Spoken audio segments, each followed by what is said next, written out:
Hello बच्चों, कैसे हो आप सभी। आज हम क्लास 6 यानी कक्षा 6 की संस्कृत पढ़ेंगे।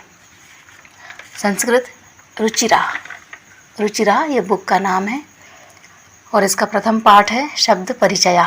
शब्द परिचय को हम पिछले 2 वीडियो में पढ़ चुके हैं। उसमें हमने जो सेंटेंस है उनका अनुवाद किया था, चैप्टर को समझा था। आप वो वीडियो देख लीजिएगा, लिंक डिस्क्रिप्शन में है दोनों वीडियोज़ की। आज हम प्रथम पाठ का जो अभ्यास है उसको करेंगे, मतलब प्रथम पाठ में जो क्वेश्चन आंसर्स और एक्सरसाइज हैं उसको सॉल्व करेंगे। अगर आप चैनल पर नए हैं तो चैनल को सब्सक्राइब कीजिए, जिससे आने वाली वीडियो सबसे पहले आपको मिले। और अगर आपको वीडियो अच्छा लगता है तो वीडियो को लाइक भी ज़रूर कीजिएगा। आइए हम संस्कृत में अभ्यास को पढ़ते हैं। तो इसकी शुरुआत हम करते हैं शब्दार्थ से। शब्दार्थ यानी मीनिंग। तो जो शब्दों के मीनिंग है वो हम पढ़ लेते हैं। पहला शब्द है चषकः। चषकः यानी गिलास। दूसरा वर्ड है बृहत्। बृहत् मीन्स बड़ा। शौचिकः। शौचिकः यानी दर्जी। खेलति। खेलति यानी खेलता है। सीव्यति। सीव्यति यानी सिलाई करता है। शुनकौ। शुनकौ यानी 2 कुत्ते। गर्जतः। गर्जतः यानी गरजते हैं। उच्चैः।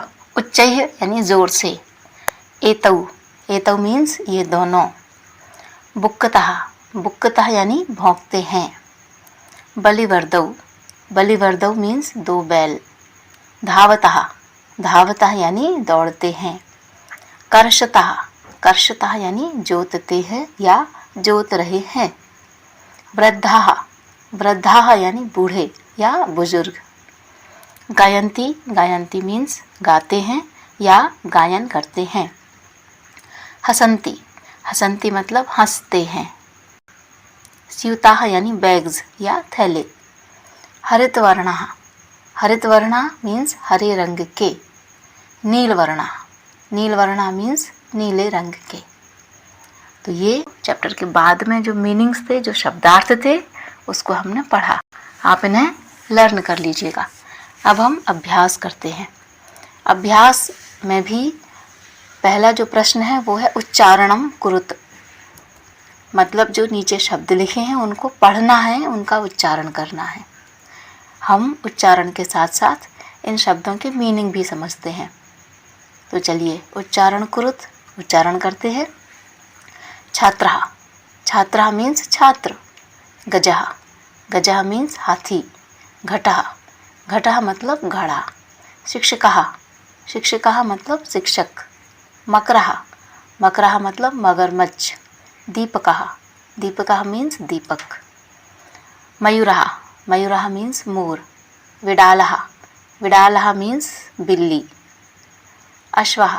अश्वः मीन्स घोड़ा। शुकः। शुकः मीन्स तोता। मूषकः। मूषकः मतलब चूहा। चंद्रः।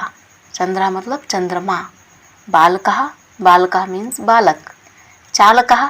चालकः मीन्स चालक मतलब ड्राइवर। गायकः। गायकः मीन्स गायक। इसके बाद है प्रश्न 1 का ख। प्रश्न 1 के ख में है चित्राणि दृष्ट्वा पदानि उच्चार्यत। चित्रों को देख करके जो शब्द हैं उनको हमें उच्चारण करना है, उनको पढ़ना है। तो देखिए, सबसे पहले किसान का चित्र है और किसान को संस्कृत में कहते हैं कृषकः। तो आप मेरे साथ बोलिए कृषकः। उसके बाद बैल का चित्र है, बैल को संस्कृत में कहते हैं वृषभः। आप मेरे साथ शब्दों का उच्चारण कीजिए, वृषभः। फिर भालू का चित्र है, भालू को संस्कृत में कहते हैं भल्लूकः। फिर मेंढक, मेंढक को संस्कृत में कहते हैं मंडूकः। फिर कबूतर का चित्र है, कपोतः। फिर पलंग, पलंग को कहते हैं पर्यंकः। उसके बाद टेलीफोन का चित्र बना हुआ है, दूरभाषः। फिर कौवे का चित्र है, काकः। और फिर दर्जी का चित्र है, उसको संस्कृत में कहते हैं शौचिकः। ठीक है, तो ये शब्द आपको उच्चारित करना है, मीन्स पढ़ना है। चलिए, अब है प्रश्न नंबर 2 क। प्रश्न 2 के क में है वर्ण संयोजनेन पदम लिखत। मतलब वर्णों को मिला करके शब्द बनाइए, शब्द को लिखिए। इसका मतलब है वर्णों को मिला करके शब्द लिखिए।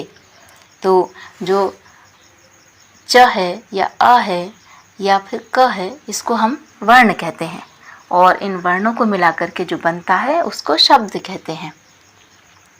तो च लिखा हुआ है सबसे पहले और च के नीचे हलंत है, मीन्स क्या है, ये च जो है वो आधा है, तो आधा च धन अ, तो ये मिलके बनेगा पूरा चा। उसी तरह से आधा शा धन आ मिलके बनेगा पूरा शा, और आधा क धन आहा, तो ये बन जाएगा कहा।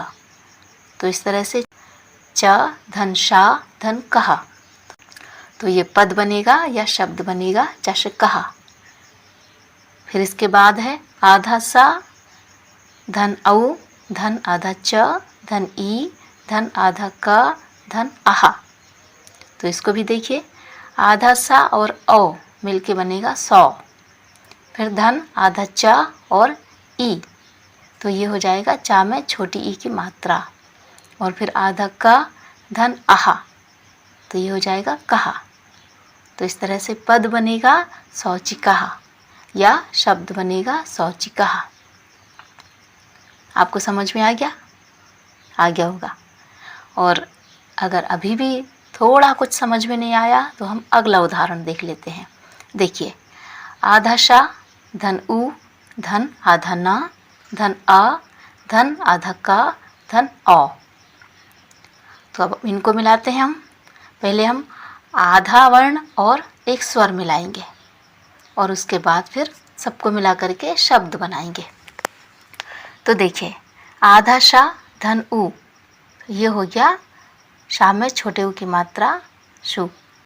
फिर आधा ना धन आ, तो ये हो जाएगा पूरा ना, और आधा का धन औ, तो हो जाएगा कौ। तो शब्द बनेगा शून्य कौ। फिर है आधा धा धन बड़ा आ धन आधा वा धन छोटा आ धन आधा ता धन आहा, तो इनको भी इसी तरह से जोड़ते हैं। देखिए, आधा ता धन बड़ा आ, तो ये हो जाएगा धा। उसके बाद आधा वा धन आ, तो ये हो जाएगा पूरा वा। उसके बाद आधा ता धन आहा, तो ये हो जाएगा तहा। तो धा व तहा, तो पद या शब्द बन जाएगा धावतः। इसके बाद है आधा वा धन री धन आधा द धन आधा ध धन आहा, तो इसको मिलाते हैं। देखिए, आधा वा धन री मिलके बन जाएगा व्री, जो वा में नीचे रा है ना वो। उसके बाद आधा द आधा धा और आहा मिलके हो जाएगा धाहा, तो ये शब्द होगा वृद्धाहा। फिर से समझिए, आधा वा धन री मिलके व्री हो गया, और आधा द और आधा धा मिलके इस तरह से लिखते हैं, ठीक है, और उसमें आह जोड़ दिया तो हो गया वृद्धाहा। चलिए अगला उदाहरण, आधा ग धन आ बड़ा आ धन आधा या धन आ आधा ना धन आधा ता धन ई, तो आधा ग और बड़ा आ मिलके हो गया गा, आधा या धन आ मिलके हो गया या, आधा ना ही है, और आधा ता और ई मिलके हो गया ता में छोटी की मात्रा, तो गा य आधा ना और ती, तो शब्द बना या पद बना गायंती। तो इस तरह से वर्ण को मिला करके हमें पद या शब्द बनाना है। आपको समझ में आ गया? कमेंट में बताइएगा। अगर आपको एक बार में समझ में नहीं आया तो इसको आप एक बार फिर से देख लीजिएगा। तो बच्चों, आज हम यहीं तक पढ़ेंगे। इसके आगे के जो प्रश्न हैं उनको हम अगले वीडियो में सॉल्व करेंगे। तो आप मेरे साथ जुड़े रहिए, चैनल को सब्सक्राइब कीजिए और पढ़ते रहिए मज़े के साथ। Thanks for watching.